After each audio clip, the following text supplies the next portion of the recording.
going to start. Thanks everyone for coming. Let me just say first, Jim Thurber could not be here. He's going to be the moderator of this event. He's the director of the Center for Congressional and Presidential Studies. Unfortunately, he's not feeling well. So I will sort of step in his place, which just means I'll sort of introduce people and guide the discussion. So we're going to talk about the Bush and Obama post 9/11 presidencies, national security power. I'll begin just by introducing everyone, starting Mary DeRosa. Mary is a distinguished visitor from practice at Georgetown Law School. She teaches course on national security, cybersecurity, and torts. She also served in the Obama administration as Deputy Assistant and Deputy Counsel to the President and National Security Council Legal Advisor. Before that, she was Chief Counsel for National Security for the Senate Judiciary Committee under Chairman Senator Patrick Leahy. And before that, she worked in private practice at the Arnold & Porter Law Firm and was a law clerk on the Second Circuit. Moving next to Mary, Scott Roehm is Vice President of Programs and Policy at the Constitution Project, where he oversees the organization's national security and criminal justice positions. And before that, he served as special counsel for pro bono at Horwick, Harrington, and Sutcliffe. He's also worked with Truth and Reconciliation Commissions in Monrovia, Liberia, and Greensboro, North Carolina, the last of which I'm glad to hear about. Big North Carolina fan. My wife's from that shit too, and she's here, so glad to hear about that. Jordan Tama teaches here at American University. He is an assistant professor in the School of International Service, research fellow at the Center for Congressional and Presidential Studies, and co-director of Bridging the Gap project. His research focuses on how the politics, processes, and institutions of U.S. foreign policy making, and he's the author of Terrorism and National Security Reform, How Commissions Can Drive Change During Crises. And then I'll briefly introduce myself. I'm Chris Edelson. I teach in the government department here at American University. And what we're going to do is each of us will speak for about 10 minutes, and then we'll open the floor for questions from the audience, which we're interested to hear about. So let me start. I want to talk about what's happened since September 11th and how the Bush and Obama administrations have used and justified the use of national security power. Let me start. So I'm interested in history. When I was in college, I wanted to be a history professor. I ended up practicing law for a number of years and then found a way to teach about the Constitution, which I really enjoy here at American University. But even I'm interested in history mainly because of what it has to say about today. So let me start by giving a reason why all this matters now, in my view. The Republican race for the president, I think, is perhaps best described by a phrase that my 5-year-old daughter uses in other contexts, cuckoo bananas. I think that is absolutely correct. We have a candidate, Donald Trump, who has come out in favor of building a wall with Mexico and somehow getting Mexico to pay for this, banning Muslims from entering the country, closing down mosques. He's talked about bringing back not only waterboarding, which is torture and therefore illegal under U.S. law, but he says, I'm quoting here, something a hell of a lot worse than waterboarding. Waterboarding is controlled drowning, so it's pretty bad to start with, and it is torture. He also wants to deport the approximately 11 or 12 million undocumented people in the United States. So one might say in response that, okay, this guy, he's a little nutty, he is a reality TV show guy, he's saying a lot of crazy things. It looks like maybe he'll get the Republican nomination, but even if he does, maybe he'll tone himself down as president. Even if he wants to do these things, he can't. Candidates say lots of things. There are limits to what they can do as president. I was watching cable news last night, and somebody on TV said, they were talking about Trump specifically, and they said, yeah, he's talking about these things, but you can't do this without Congress. I think that's true in theory, and I think that should be true. The Constitution sets up a system of checks and balances, but here's why the post 9/11 environment matters to me.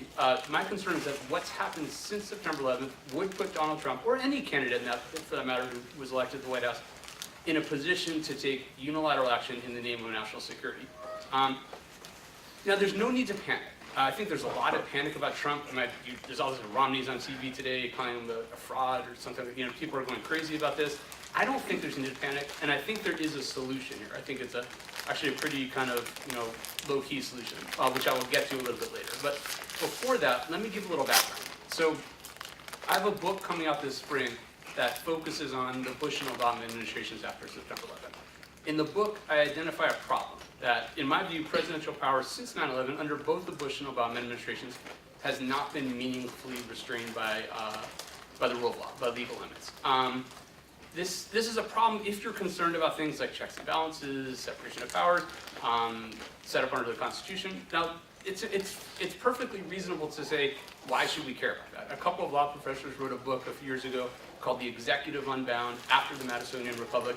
And basically they said, it's a nice system that James Madison and the other framers set up. It doesn't work anymore. It's not relevant. I think the framers of the Constitution were obviously far from perfect. They got some things very badly wrong, most notably slavery, women's rights or lack thereof. But on some things, they were really right on. Checks and balances, separation of powers, the idea that no one branch of government or no one person should have too much power. And I think most centrally, if you read the Federalist Papers, James Madison talks about human nature. Lots of things have changed. Technology has changed, threats that the United States faces have changed. I don't think human nature has changed. And when he writes in the Federalist Papers and says, he says men are not angels. Today we'd say people are not angels. I think that's, if they were, we wouldn't need government, we wouldn't need limits on power. I think that's right, and that's right today. I don't mean this in a cynical way, but it's the central message is don't trust anyone with too much power. I think that's just, history bears that out. Since the Korean War, there has been a problem, in my view, in terms of the use of military force. Presidents of both parties have ordered the use of military force without congressional approval in ways that the framers of the Constitution did not contemplate. I think so. Another problem when you talk about the framers of the Constitution is it's not always clear what they meant. It's often hard to gauge that. On this question, it is pretty clear. They believe that Congress should have the power to go to war, to take they said this consistently. Washington, Hamilton, Madison, John Jay, all of them. This is something they pretty much all of them agreed on. The only exception, this comes from the records of the debate in 1787, was if the United States is attacked, they thought the president should have the power to repel force, to act defensively. That was how the country acted through the Korean War for the most part. There were some small-scale uses of force where presidents acted alone, but George Washington said any offensive expedition of any importance will need congressional approval, and that's what happened until the Korean War. With the Korean War, since the Korean War, presidents of both parties have used force without congressional approval in ways that the Constitution did not contemplate. And since 9/11, in my book, I argue the problem has gotten worse.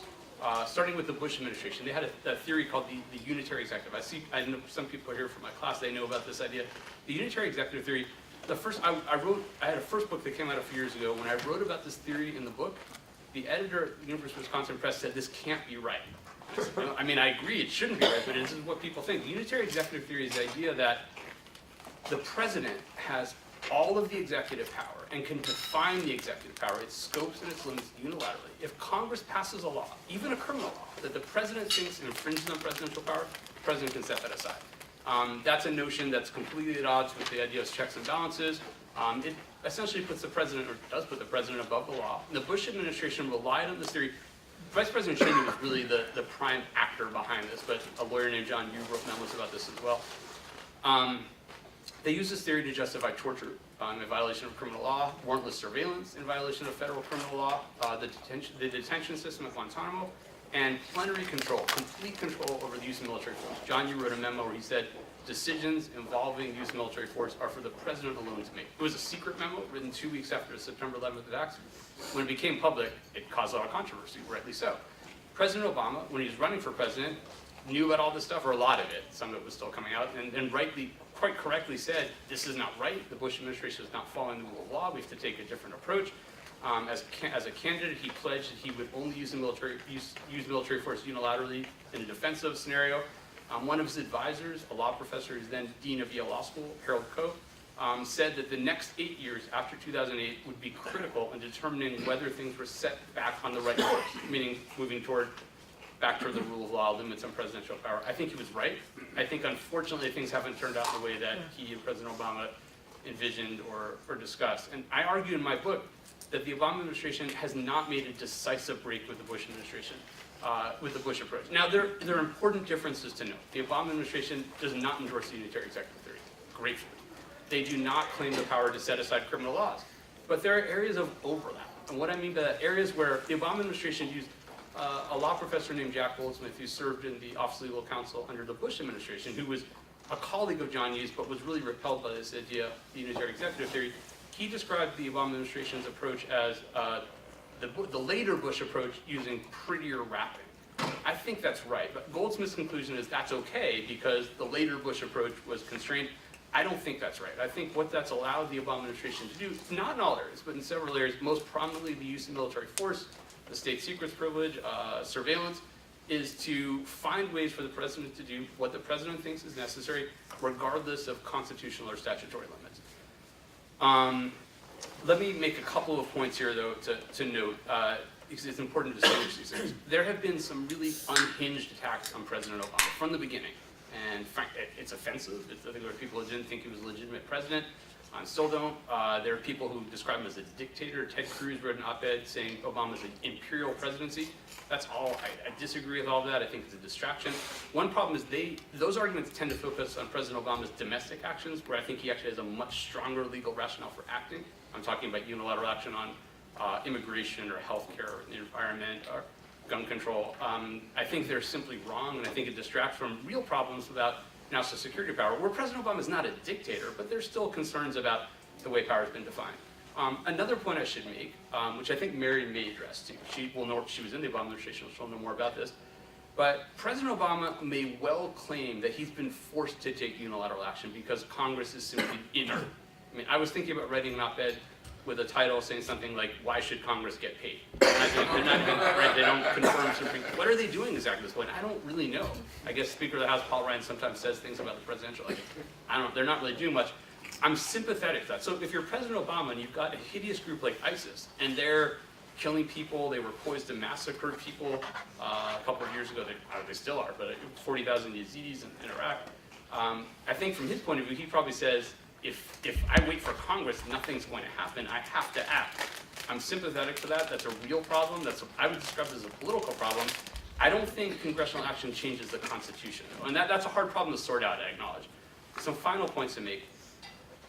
Assuming I'm right, if the Obama administration has not, in fact, made a clean break with the Bush administration, one might ask, why does that matter? What's the problem with that? Well, let me give one possible concrete example of why I think it would matter. I've just chosen this example because he's the most extreme candidate, probably, maybe in American history. I don't know. There were some pre-Civil War candidates, pre-Civil War presidents who supported slavery, things like that. But Donald Trump, I think, is a good reason to be concerned about this. Let's consider what a President Trump could do with the Obama administration's approach to military force, for example. The Obama administration concluded we can use military force when it's in the national interest to do so, and if the use of force does not rise to the level of hostilities, which means no sustained fighting, no significant risk of U.S. casualties, no use of ground troops. Okay, that sounds like a limit, but national interest is a very subjective criterion, obviously, and there's a lot you can do without using ground troops, missile strikes, bombings, things like that. Imagine a Donald Trump armed with that precedent, which exists right now. His legal advisors could cite an April 1st, 2011 memo that the Obama administration the lawyer in the Obama administration wrote to justify the use of force in Libya. Ultimately, the administration went even further than what that memo suggested, and I think there's quite a bit he could do. I don't want to speculate about specific things, but one can imagine. Research, and another reason this concerns me, research shows that the biggest single factor that predicts if a voter supports Trump, have people heard about this, what this factor is?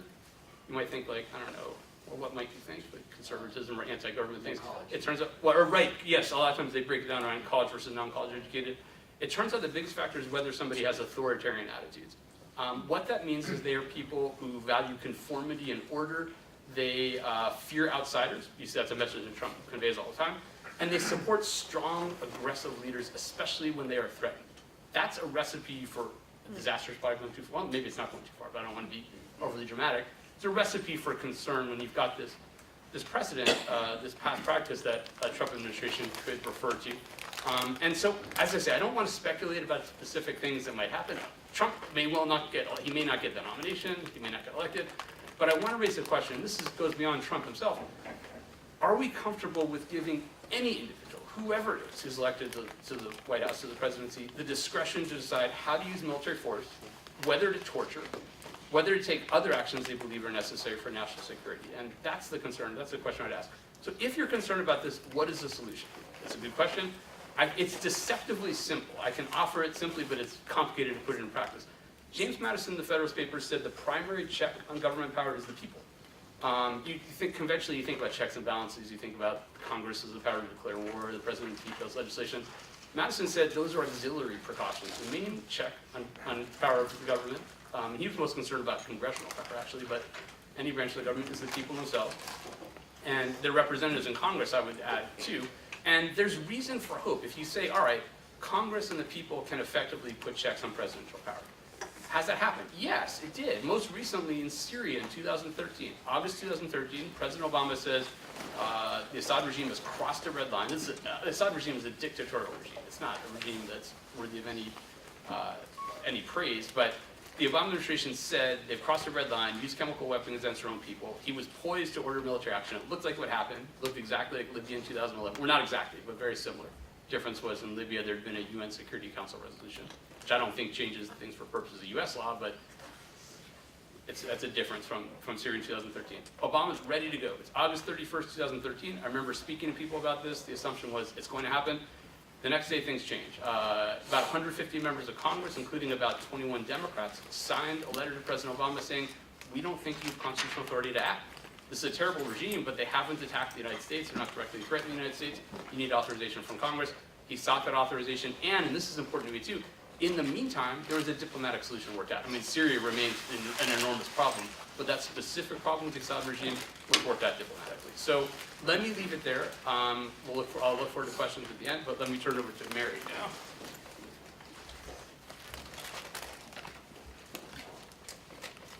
Sorry, you need to stand if you want to.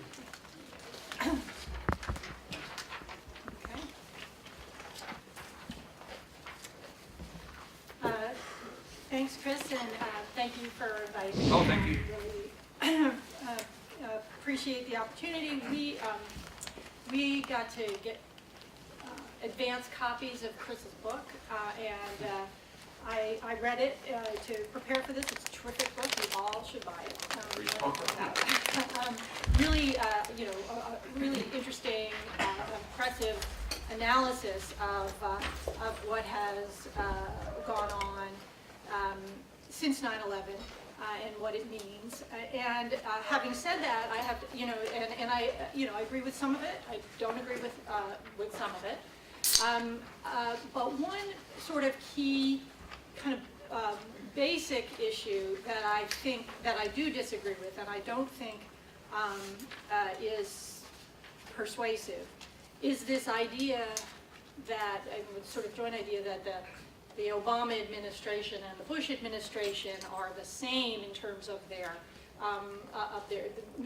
there's no meaningful difference between them in terms of their view of executive presidential power, authority, and the sort of corollary that the Obama administration has a unilateral view of the president's authority. And so, just to kind of pick that apart, on the comparison to Bush, I mean, first, I should say on this question of authority of the president in the national security area, in particular on war powers areas, a very complicated set of legal issues. Scholars, lawyers, presidents and Congresses have been arguing about this and sort of struggling about it as long as the country has, existed and will continue to for as long as the country is here. I think in part because the courts don't actually engage on war powers in particular very often. They consider it a political question, and that the political branches, the legislature and the president, should fight it out. So there is a spectrum of views, of mainstream accepted views on this issue of how much authority the president has to act, how much flexibility the president has in the area of national security, in particular on war powers. So say that there's a mainstream kind of, I don't know if that's a bad word now, mainstream, but it sort of accepted range of views. That leaves out the cuckoo bananas. Yeah, right. So a range of views about how much flexibility the president has. I would say that Chris is over here in terms of a very constrained view, but certainly within the range of the debate on this topic, but a constrained view about the powers of the president. There is a long line of executive branch interpretation, precedent, authority that I would say is more over here. It has a much more flexible view of the president's authorities, not an unconstrained view, but a flexible view. So then the Bush administration comes in. In early years, you have as Chris has described, John Yoo and others, and they have a view that is like, you know, way out there, very not mainstream. A view that you know says, for example, when talking about the commander-in-chief power, really very specifically says unfettered. There's one of probably the most important separation of powers Supreme Court case in the nation's history is this case, Youngstown that came up during the Korean War.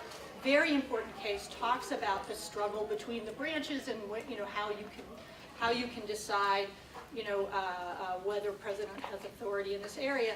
They pretended it didn't exist. So the Bush administration's just way over there. Chris is over here.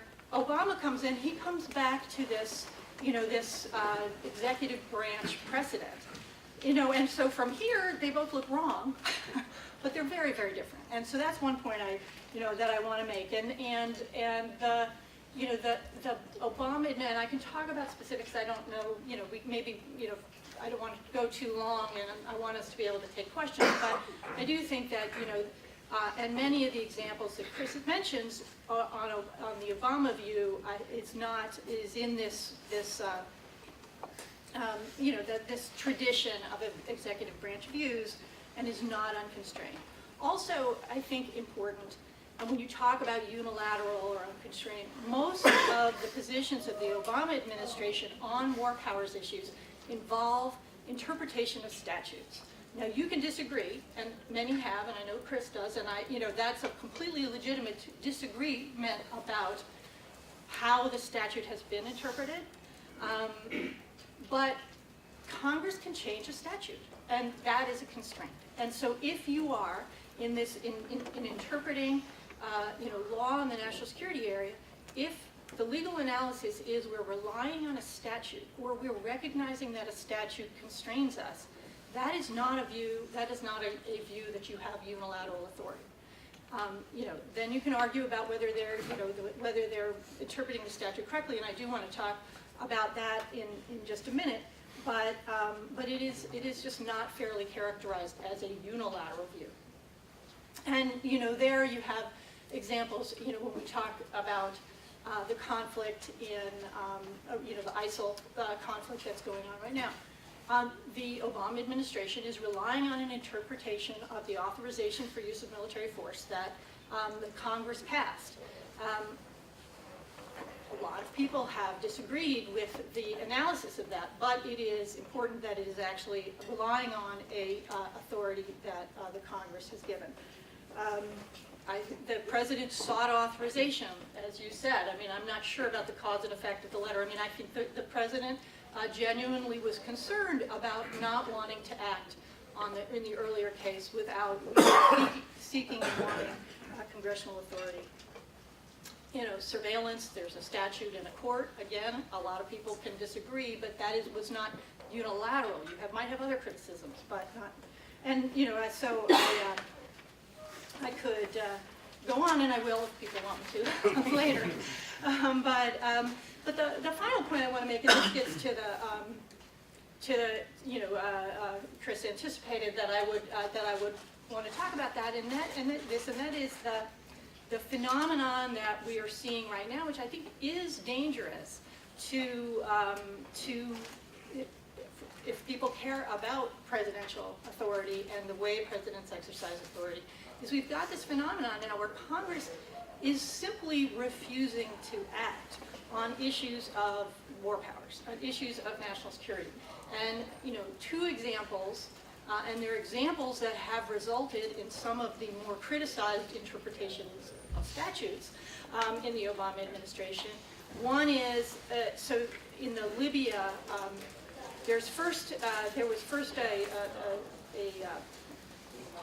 decision that the president could go into Libya, use force in Libya, initially without seeking congressional authorization. Chris disagrees with that. That, in my, agree or disagree, was comfortably within the executive branch line of precedent. But I'm not talking about that one. So then, but it also recognized that there is a war powers resolution, and one aspect of the war powers resolution is that it says that after 60 days, if Congress has not authorized, then the president must withdraw. Authorized, and if the president must cease hostilities. So it turns on this definition of hostilities. So, the way this played out, the intention was to have the U.S., forces or assets being used just in the very beginning, and then allies come in. So the plan was not to ever bump up against 60 days. Well, things happen, and after that generally was true, but there continued to be some U.S. assets being used, including a Predator, that were unique to the U.S. So then, sort of comes around, and 60 days is coming up, and there is this issue of, the 60-day clock. The president wanted to get authorization.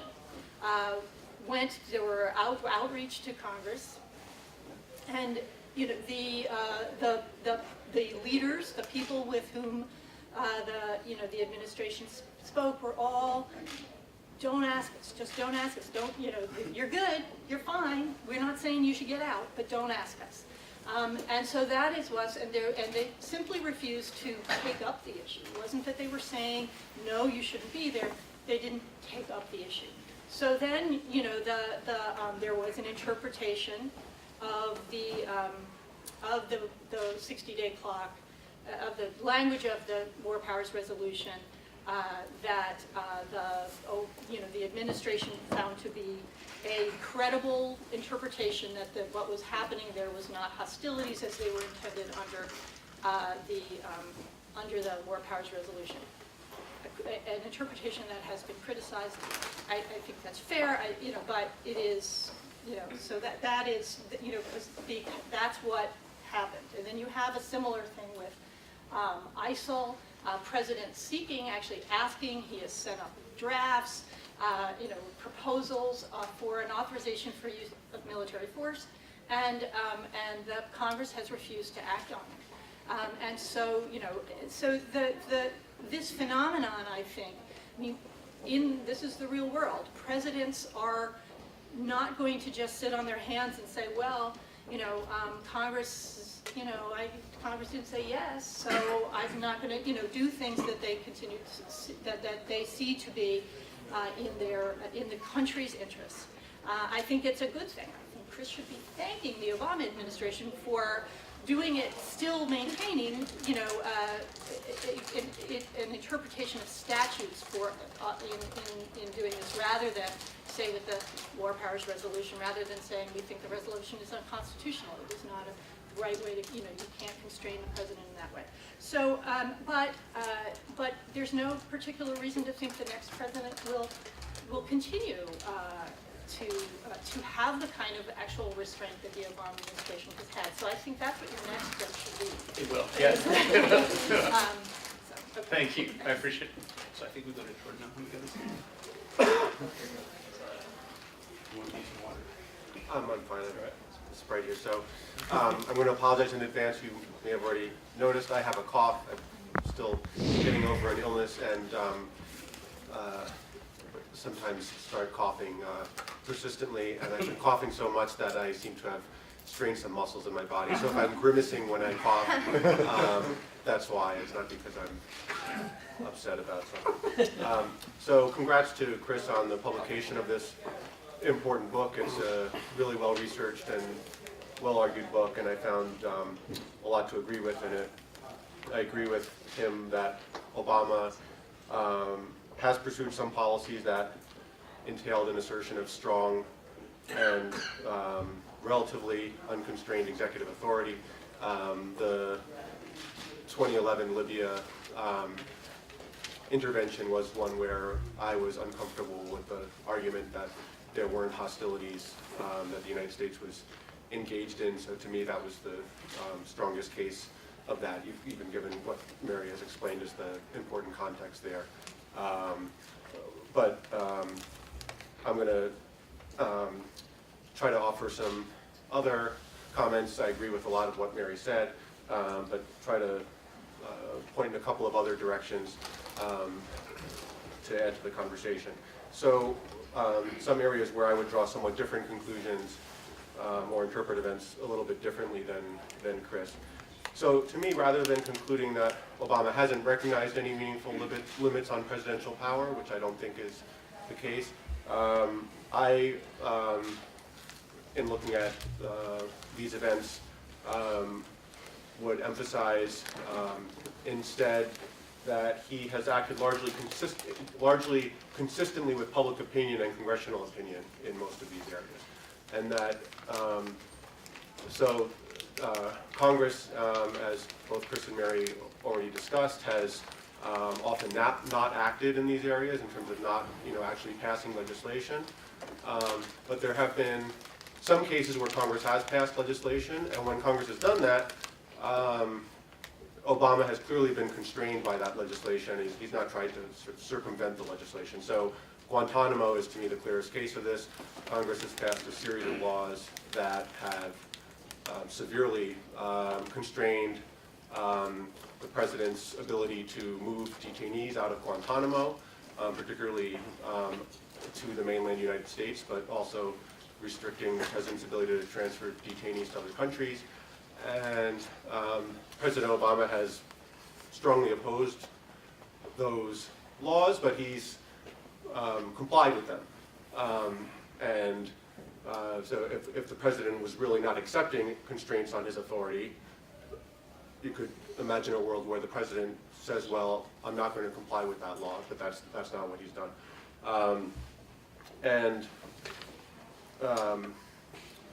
What also that example points to, I think, is that in those relatively few instances where Congress has acted decisively to place a constraint on Obama, particularly by passing legislation that the president doesn't want, those constraints have usually been to push in a more conservative direction or a more hawkish direction, or a direction that restricts rights or liberties more. Not always true, but where, to the extent there's disagreement between the president and public opinion, or between the president and congressional opinion in this general area, the president, especially this president, is typically going to be on the more liberal side of the spectrum. And so Guantanamo is a case where the public was on the side of Congress, concerned about having these detainees coming into the United States. And so if our concern is with maintaining a liberal set of policies in this area, or protecting rights and liberties, then I don't think we would have a more liberal set of policies if Congress was entirely in charge, rather than the president acting on his own in some of these areas. In other cases, Congress has been divided, and that's why it hasn't acted. So I think in Libya, it was partly this story that Mary told, that the members of Congress, didn't want to have to act on it, but to the extent members of Congress had opinions on it, they were split on whether the Libya intervention was a good idea. That was true in Syria as well in the early years of the Syrian civil war. In the case of ISIS now, I think basing the military campaign against ISIS on the 2001 authorization to use military force, to me it's not a very good legal basis for that. But at the same time, it's clear that most Americans want the president to be taking action against ISIS, when ISIS is clearly targeting Americans, has killed Americans, and is continuing to want to kill Americans. And so this is a case where it's, to me, a little hard to argue that the president should just not be doing anything faced with that threat. Not just a threat, but actual actions that have been carried out that have killed Americans. The result is a reliance on a legal basis that I think is not that strong, since ISIS did not exist in 2001 when that AUMF was passed, or in 2002 when the Iraq AUMF was passed, which has also been a basis for that action, but there's not really a clearer alternative out there if Congress isn't going to pass an authorization for that. So I don't fault Obama for that. On another issue, the issue of electronic surveillance and the National Security Agency's bulk collection of metadata, Chris is pretty critical of Obama's policies in that area in terms of continuing the collection of that metadata. In my view, my reading of this case is more one of constraint in the sense that there was a court, the Federal Intelligence Surveillance Court, had approved that metadata collection program. So, to the extent the relevant courts had ruled on it, it was an allowed program. And then when a court later did rule against the program, Obama supported the placement of legislative restrictions on it and has complied with subsequent legislation that's been enacted by Congress in that area. To me, this is an area where if you don't like the fact that Obama was collecting that metadata,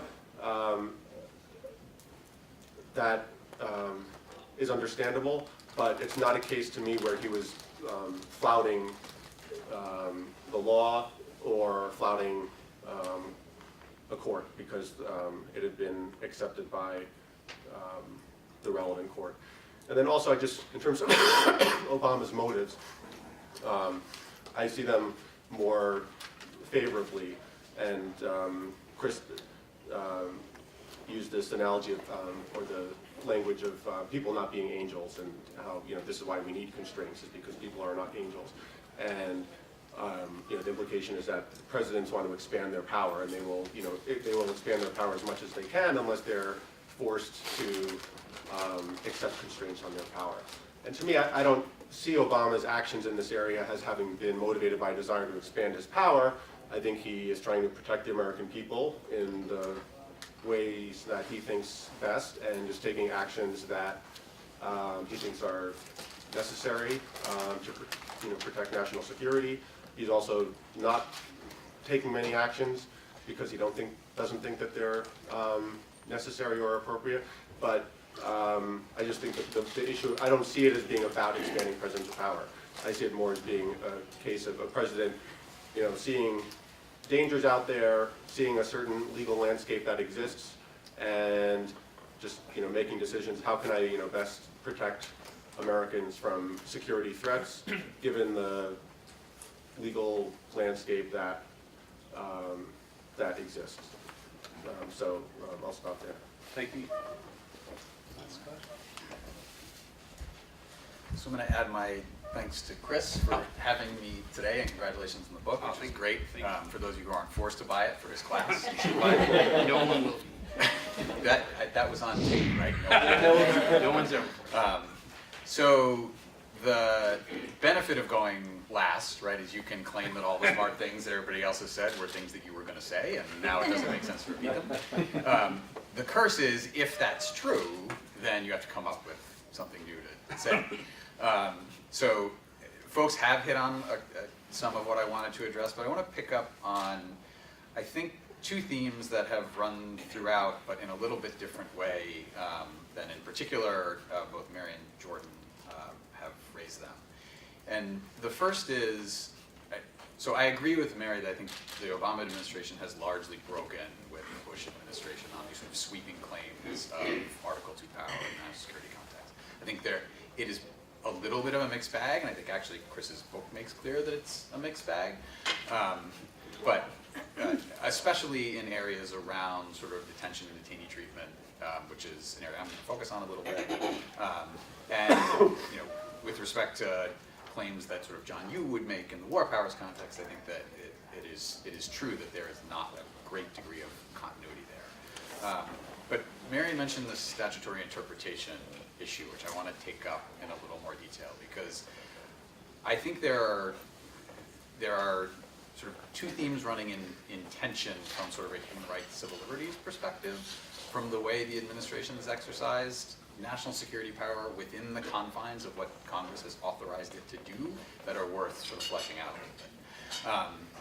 And the first is sort of a push for, I think, reasonably expansive understandings or interpretations of the powers that the administration's been given under statutes, particularly in the areas of war powers or ability to use lethal force and detention, right, detaining enemy fighters. I think that is in some tension with, and this is I think a criticism you hear quite a bit from the human rights civil liberties community, there are perfectly sort of uncontroversial executive branch authorities and powers that the administration could be using to roll back or further safeguard against a return to some of the more egregious Bush administration policies and practices the administration hasn't taken full advantage of. And that is a very different criticism, I think, to Mary's point, than sort of continuity on use of Article 2 power, but I think it's what animates, at least from the sort of human rights perspective, some of the pushback. So I want to dig a little bit into both of those.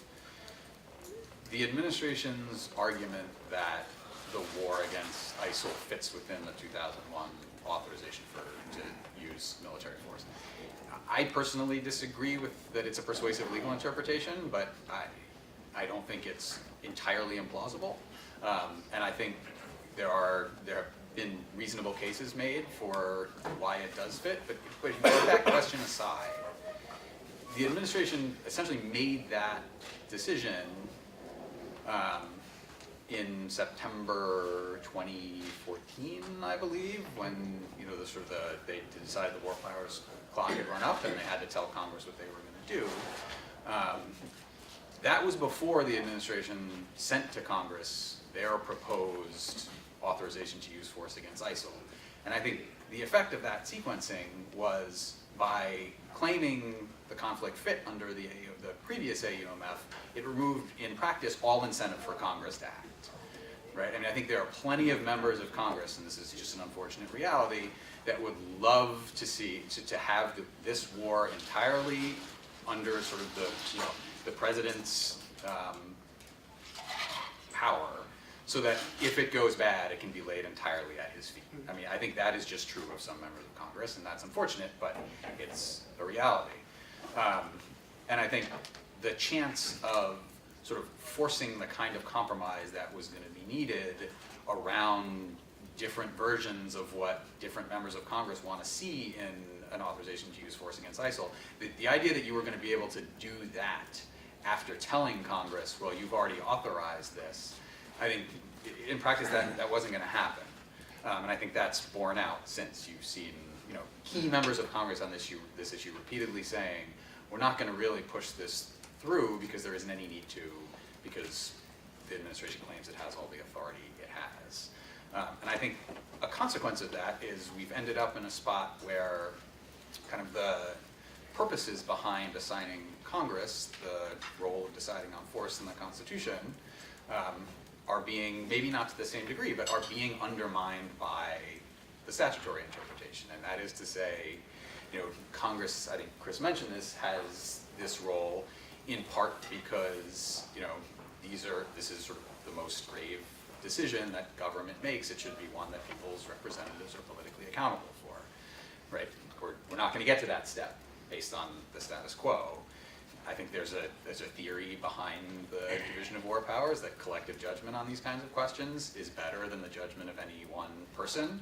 I think similarly, we're in a spot where this really hasn't been a collectively decided conflict, at least with respect to the specific confines and limits and scope. So that's sort of one piece of, or example of kind of the statutory concern or statutory interpretation concern argument. I think another is in the detention context with respect specifically to habeas cases filed by detainees at Guantanamo, right? So the Supreme Court has said detainees at Guantanamo can, challenge the legality of their detention in court by bringing a writ of habeas corpus, and I think that's something the administration fully supports. I think, you know, they have broken in all meaningful ways on that threshold question with the early Bush administration. But I think in practice, they have fought in those cases very hard to preserve as much detention authority as they can possibly preserve. And that has resulted, and this is, you know, I absolutely equally a blame of the courts, but that has resulted in a scenario where it is near impossible for any detainee at Guantanamo to effectively challenge the legality of their detention because the rules just don't allow for it. I mean, in the DC circuit, there is now a presumption of regularity for government or intelligence declarations, right, which for many of these cases are what the detention is based on. How you overcome that if you're a detainee at Guantanamo is a little hard to envision. The way evidence gets looked at, whether it's one piece of evidence in isolation versus this sort of mosaic theory that you put everything together, you know, the courts have said, well, it's the latter. And those are both things that the Justice Department sort of fought to preserve, and I think has resulted in a status quo that is quite broad authority to detain, maybe broader than you would otherwise assume just reading the 2001 AOMF. So that's sort of one theme. I think that kind of fighting for broad powers under the statutes theme is somewhat in tension with, as I said earlier, you know, not fully exercising, I think, uncontroversial authorities to roll back some of the most concerning policies and practices of the Bush administration.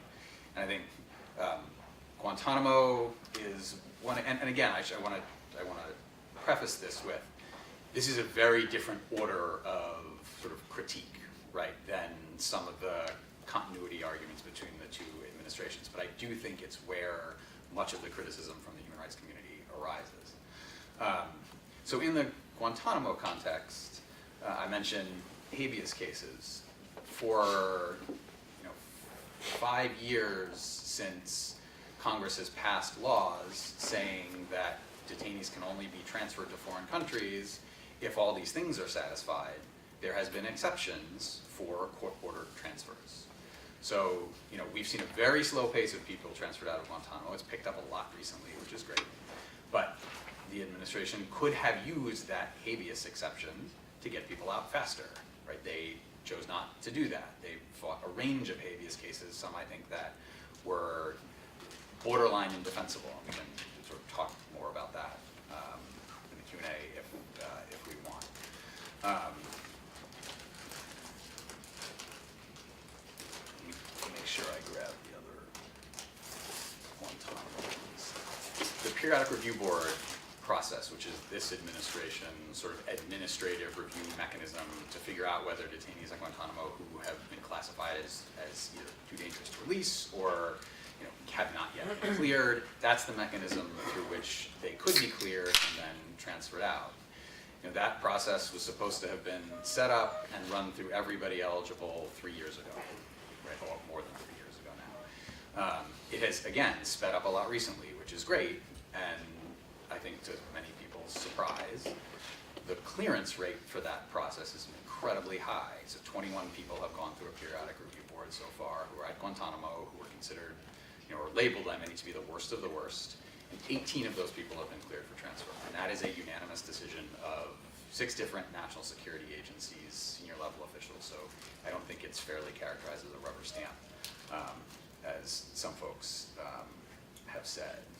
So that's another area that clearly could have been set up, moved faster, I think done more to get Guantanamo wound down, and didn't, I think, frankly, probably more than anything involved just resourcing them better and earlier than they had been resourced. And lastly, I should want to mention torture, which I think is probably the area where this administration has broke cleanest with the Bush administration. I mean, I think unambiguously across the board, they have said, we will not do this, we don't want to do this. Obama administration has called enhanced interrogation torture. The administration had issued an executive order on its 2nd or 3rd day in office, right, closing down the enhanced interrogation program and saying these are not things we're going to do again. But I think to a lesser degree than Guantanamo, but still to some extent, with respect to making sure that this isn't the kind of thing that can happen again. And to go back to Chris's first point about, well, how might a President Trump make something like this happen, given that laws have been passed? Laws foreclosed this originally. More laws have been passed since that even more clearly foreclose it. I think the answer is, right, sort of in part the people. But the way I think the people serve that function in this case is to know more.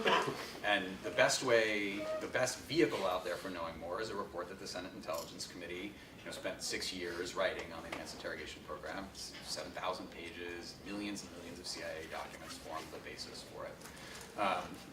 And I think it's a fair criticism of the administration that it has, not fully supported getting that report into the public's hands, whether that's the extent to which it needs to be redacted or the speed with which it could be declassified. And I think, again, this is a different order level criticism, but I do think it goes to how serious is the administration in making sure that sort of the gains it's made in these areas are sustainable going forward. Maybe I'll leave it at that and pick up. Thank you. So before you, I'm not going to use my position of being able to respond, but to quickly say first, I agree that the Obama administration does not take what I call the Cheney U approach, the unitary executive. Absolutely correct.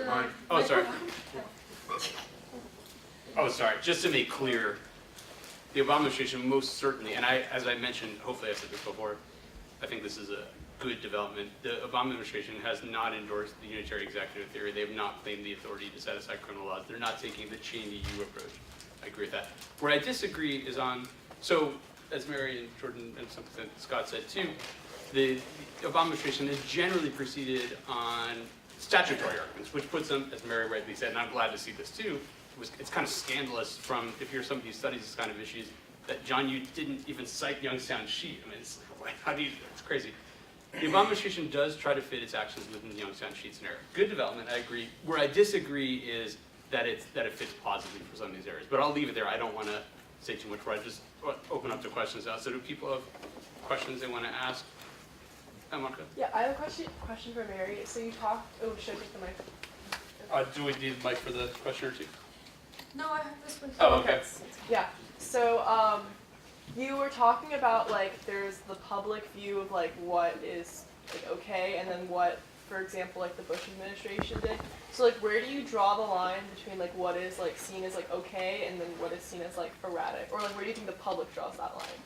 Well, I was talking more about sort of in the long line of legal interpretations of this war powers and where they fall, and some Supreme Court, not that much, not that many separation of powers, but sort of there is a range of views about how flexible, how expansive the president's authority is in this area. So I guess you're asking me, so just to clarify, I wasn't really saying public as much as, scholarship or whatever, however you define that. But so what is in the mainstream and where does it stop being mainstream?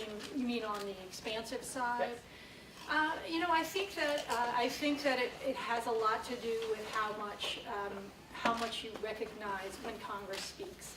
So when Congress does act to constrain, if there is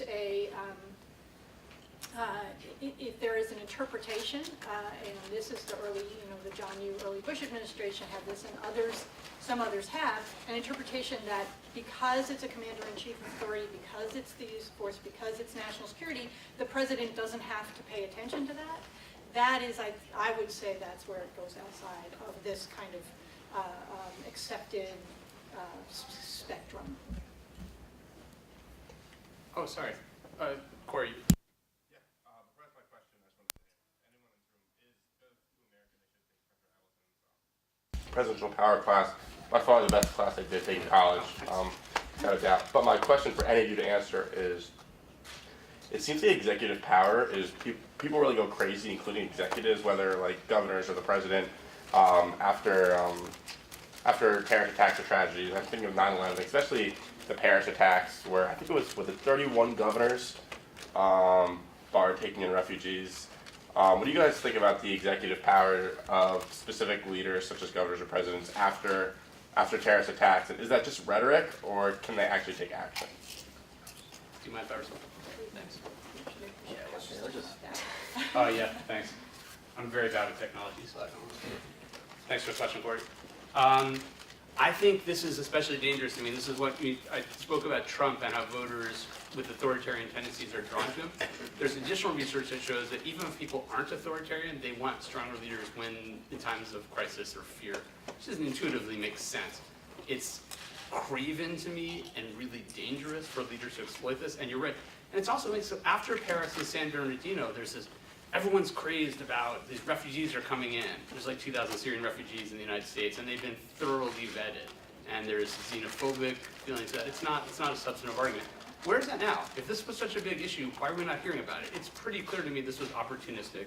If this happened, I'll give a former example. This really sticks in my mind, particularly grotesque. One of the most grotesque kind of political events I can think of, certainly in recent history. In 2002, a Vietnam War veteran, Max Cleland, was a senator from Georgia, triple amputee. After he lost 3 of his limbs in a grenade explosion in Vietnam, comes back, he's despondent, he really admirably overcomes this incredible tragedy and ultimately becomes a U.S. senator. After the 2001 attacks, people, just like Corey's saying, it's happened more recently after Paris and San Bernardino, people, Republicans specifically, were exploiting fear, and there was a question. They were creating the Department of Homeland Security. There was a question about whether employees could have union rights, and Max Cleland supported that. His opponent in the election, a man named Saxby Chambliss, I think he's still in the Senate, maybe he's stepping down this year. Saxby Chambliss had not served in Vietnam, where he had a knee injury that kept him out. I think it was a skiing injury, so Saxby Chambliss ran an ad showing Max Cleland's face morphing into Saddam Hussein and Osama bin Laden. So I think these are, I think you're right. People exploit these kind of things. It's really dangerous. It's scary. When the Paris thing happened, it's scary. I mean, I'm scared. That's terrorists work for that, and I think, for leaders to exploit that, I think is a really dangerous thing. But anyone else want to add to that?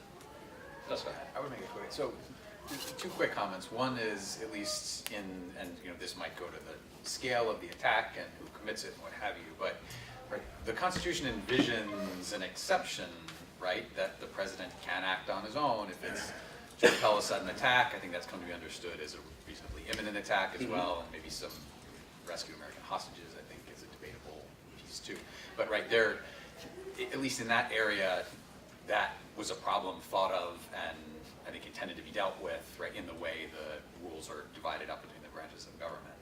On the second point, I think, it was, this administration cannot control what was dropped in their lap when they came into office, right? And it wasn't a pretty picture. Unfortunately, I think it also gave the administration, unfairly, but reality, sort of a responsibility to try to make sure that if there is another 9/11, what's in place to make sure that the same kind of mistakes don't happen again. And that's a huge responsibility, and there's a lot to it.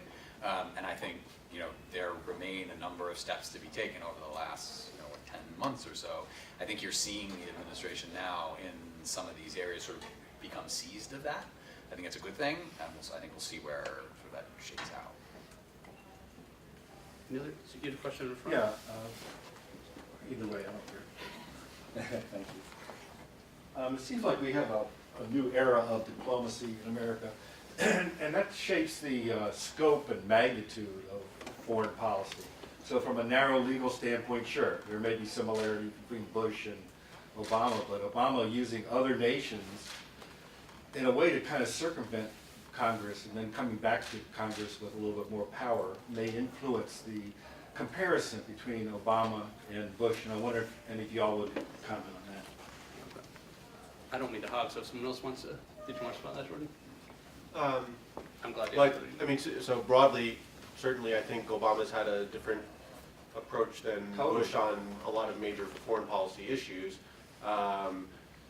Bush would probably, if he were still president, not have pursued diplomacy with Iran and Cuba the way that Obama has. It's very unlikely that he would have done so.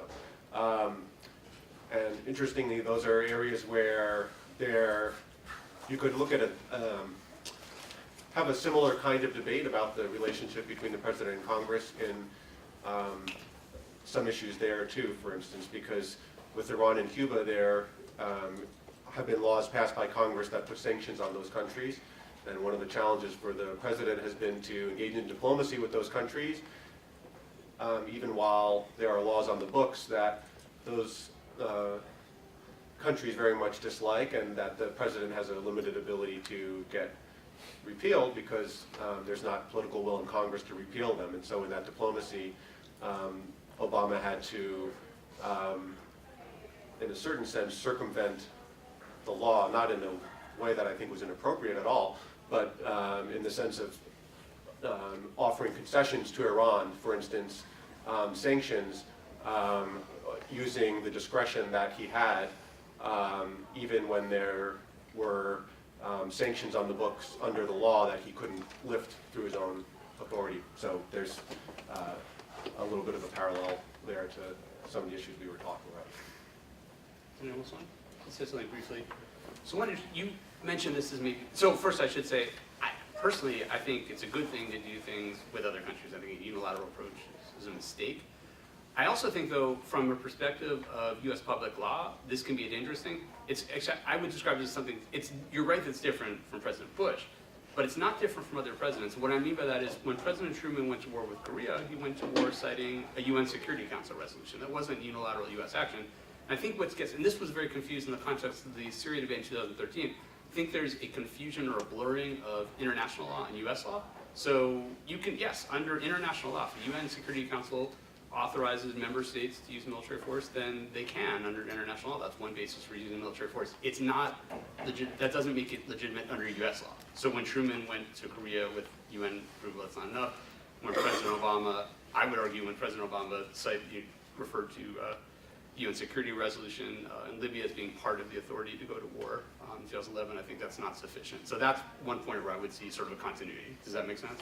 Well, don't forget also, we led from behind, so-called, I mean, this was quoted, in Libya because we did get a whole bunch of other nations together with us, and we're doing the same thing with Syria, using diplomacy on the chemical weapons and, trying to get some ceasefire going right now, and just area after area, we're showing restraint and using other countries. I don't know if that's dangerous. To me, it's anything but. I agree that that's a better approach. But where I get concerned is if a president relies on that as authority to use military force under U.S. law, which has been done before. But I agree with you in a general sense. Does that make sense? Yeah. Other questions that people had? Oh yes, in the middle. I have sort of a version of the question that was asked up here. So correct me if I'm wrong, but you all seem to be approaching this from somewhat from a liberal or left perspective. For me, I don't see this as a liberal conservative issue, actually. I see it as a power issue. I'm critical of both President Bush and President Obama, so I don't see it as necessarily a partisan issue. This is what's interesting to me. People, regardless of their party affiliation, will have different views on this. There are liberals who oppose President Obama when it comes to use military force. There are conservatives who support him. I don't personally see it as a partisan issue, but other people may have different views. Well, sorry, not to you. Did you finish? Do you want to finish? Yeah, Sure. So what I was trying to get at was what would, as somebody who was in the mainstream but perhaps a little bit more on the right, sort of routinely critique your book on, or some of the issues that have been discussed? So that's an excellent point. It doesn't fall so neatly on liberal conservative lines. So there are a lot of people, like libertarians will often agree. I'm not a libertarian myself. It's not my personal views, but there's a lot of overlap between what I say and libertarian approaches. When I think about people in Congress who have sympathetic views, Walter Jones is a Republican congressman from North Carolina. He was the one who coined the term freedom fries back in 2002 or 3, whenever it was. He later decided he was wrong about that, and he's become very skeptical of presidential war power. His views are similar to mine. But then also somebody like Sheldon Whitehouse, who's a quite liberal senator from Rhode Island, or Senator Kaine, who's a pretty mainstream Democrat from Virginia. So to me, it doesn't fall. I would say most politicians approach this as a power issue, and often they will support a president of their party who has similar views. So sometimes they're inconsistent. But then the people who have similar views, to me, it does not fall on liberal conservative lines. It tends to be people who are more skeptical of power. More, as Mary mentioned, in this spectrum of different views, there's the Constitution, I think, establishes an idea that the government has to have enough power, and sometimes that's forgotten, by the way. The Articles of Confederation failed because the central government was not strong enough. I'm not an anarchist. I think government needs power. It's important, and I think there are real threats the country is facing. I'm not arguing. Jordan was talking about something needs to be done against ISIS. I agree. ISIS is terrifying. I've had nightmares about ISIS. It's a hideous group. I don't think nothing should be done. But I think there's a need to balance power and limits on power. And I think people who are concerned about that it's not necessarily liberals or conservatives. Does that make sense? Oh, thanks, Jordan. Sure. Yeah, I have a bit of a different take on that question. I think there's a diversity of views in each party on this set of issues, as Chris mentioned. But on the whole, the prevailing or sort of dominant perspective right now in the Republican Party is different than the dominant perspective in the Democratic Party. That's a fair and this is point. evident in the presidential campaign, for instance. Of course, if you yes. listen to the candidates. Rand Paul was kind of an outlier on this set of issues. He's a Republican who is very, has a much more restrained view of the, role of the United States on national security issues and internationally in terms of intervention and related issues. But the other candidates all, tend to have the perspective that, we need to take strong action to protect against national security threats, and the protection of liberties is not emphasized, and among the Democrats, I think there's more of a concern with protecting liberties and not acting quite so aggressively in this area. And I think that reflects differences among the voters. I think so, predominantly Republican voters have a more hawkish set of views on this set of issues. It's an excellent point. Oh, sorry. I think on the executive power set of issues, for the most, there are some people in public office. Certainly there are scholars who have views, and their views are going to remain consistent about that. But for the most part, people in public office, not everybody, but generally it's going to depend, their view of how the executive should exercise his or her authority tends to shift a little depending on who the executive is. And so I don't know that, but there are some, and people have mentioned Rand Paul and libertarians that is sort of one of their principles, is about executive authority. And you do have members of Congress who, who maybe been there for a while, who are, they're obviously the other branch, the other side of the balance, and so they will often develop develop a kind of a view of where that balance should be. So, but on executive authority, you don't, between the parties, I don't think that there's a clear, divide. On policy issue, there obviously is a divide, and we've been talking about that on a lot of policy issues. And in terms of some of the issues we've been talking about, I would say the Obama administration is criticized from the right for being too reticent to act, too willing to work with other, to sort of not to, the phrase used from lead from behind is not one that is typically used in a positive way, and so so that I think the criticisms, that are the criticisms from more on the right.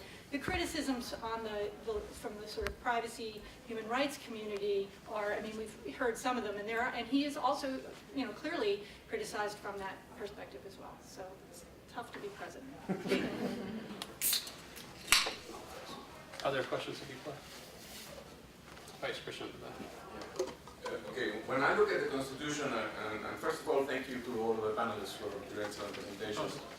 When I look at the Constitution, I see that the Constitution, the framers of the Constitution really wanted the two branches to share foreign policy powers. More than a division of powers, they are almost forced to work together, which, as we know, seldom happens. So to what extent could it be argued that the framers wanted the United States to have a much more limited foreign policy? Because it would be very difficult for us to have a very active, proactive foreign policy, which we have had at least since World War II, for better or worse. But in the process of doing that, we have transferred a significant amount of discretion to the executive branch.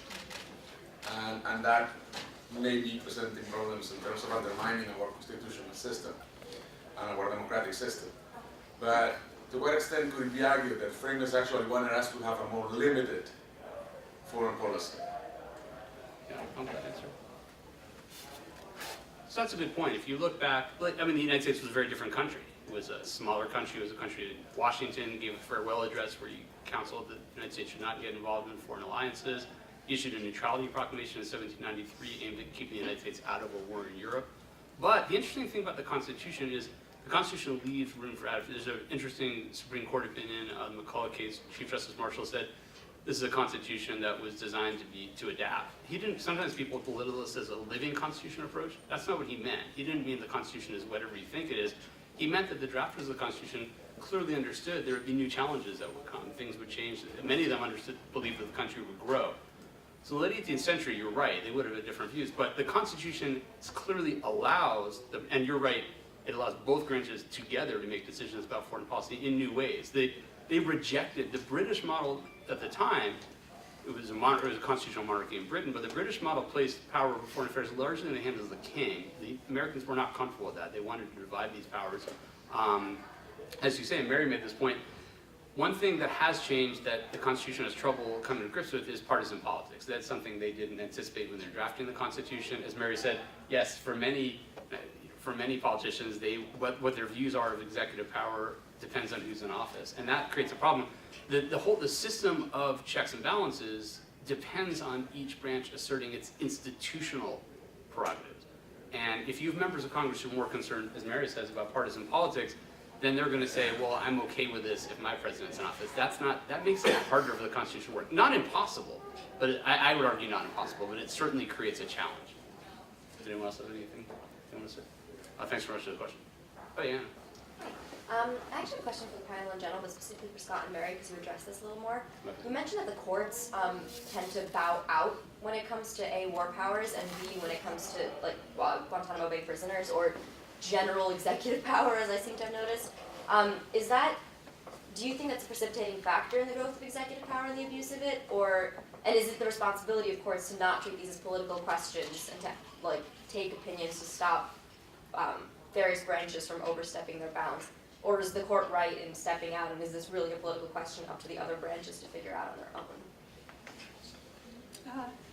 Yeah, so I mean, there is a long line of precedent, Supreme Court precedent that that they tend to, on national security, particularly war powers issues, they tend to use threshold doctrines, standing, and in particular political question, to not take up the substance of it. Now there have been some. The Youngstown, which we both mentioned, that was a national security war power question, and is one of the most important Supreme Court, maybe the most important Supreme Court opinion on this issue. But generally, if overall, I mean, I talk about this in a class where I talk about, it's called my national security lawyering class, the sort of challenges of being a national security lawyer, and among them are you really don't have the same level of oversight that in many areas of law you do, because the court tends to stay out of it. So it's, I think this is a phenomenon, now, there is an exception, and Scott talked about the habeas cases and on detention issues. There actually is, that court has become, I think, more active on those issues. It's a set of issues, it's a kind of a post hoc looking at something. Courts are more comfortable dealing with, they have a set of facts. They're not having to jump in the middle of an operational decision for which they think they simply don't have the expertise or the ability to deal with it. Do I think that should change? I think court review of these things, difficult as it is sometimes if you're working in the area, is a good and healthy thing. But I would not, just having practiced in the executive branch and seeing the way these operational decisions are made, I would not want the court to jump in the middle of operational issues. I think it really would cause problems. But I have no difficulty with the court getting involved on detention issues and more and more on surveillance issues. I would just add to that, I think the one place where there has been a preview from the Supreme Court and no action on it yet, but we might see these sort of two come to a head, is in the detention habeas context. The longer out we get from September 11th, 2001, the more and more you're going to see the habeas claims saying this is not the same conflict, or this conflict is no longer ongoing, or hostility is no longer. I mean, those motions have already sort of made it up into the district court and to some extent the DC Circuit. That's going to keep coming back, and the Supreme Court's warning, right, that if this conflict stops looking, anything like ones in the traditional past and sort of completely unravels, we might have to step in. I don't know what the timeline on that is, but I do think it's sort of a flag that the court might have to play, a different role in the question of, are we at war or not, than it has in the past. Thank you. So maybe one last question if someone has a question. If not, that's perfectly fine. Don't need to provoke it. Oh, sorry.